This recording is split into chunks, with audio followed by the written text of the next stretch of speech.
Saudaraku, pebulu tangkis tunggal putri Korea Selatan, An Si-young, berambisi meraih medali emas di Olimpiade Paris 2024 untuk melengkapi koleksi trofi di lemarinya.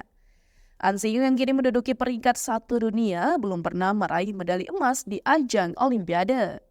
Dalam debutnya di Olimpiade Tokyo 2020, An Si-young hanya mampu finish di perangkat final. Namun, prestasi lainnya menunjukkan koleksi trofi juara yang sempurna. Sejumlah trofi BWF World Tour berhasil ia raih termasuk gelar juara dunia. Gelar juara An Si-young semakin lengkap usai meraih medali emas di Asian Games 2022. Atlet kelahiran 2022 ini belum puas dan ingin melengkapi daftar prestasinya dengan medali emas Olimpiade Paris 2024. Medali Olimpiade emas menjadi kepingan terakhir dari puzzle prestasi An Si-young. Oleh karena itu, An Si-young bertekad untuk berusaha semaksimal mungkin demi meraih medali emas Olimpiade Paris 2024. Namun, target medali emas Olimpiade Paris 2024 bukan hal yang mudah bagi An Si-young.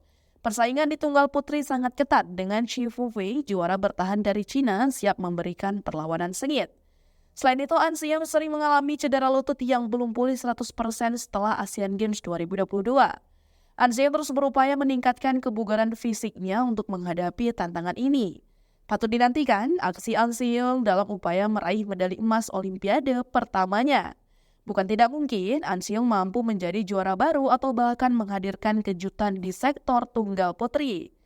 Di sisi lain, Indonesia juga memiliki peluang untuk menggagalkan misi An Si-young melalui Georgia Mariska, satu-satunya tunggal putri Indonesia di Olimpiade Paris 2024.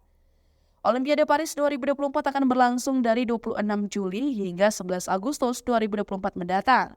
Dengan cabang olahraga badminton dilat pada 27 Juli hingga 5 Agustus 2024 mendatang.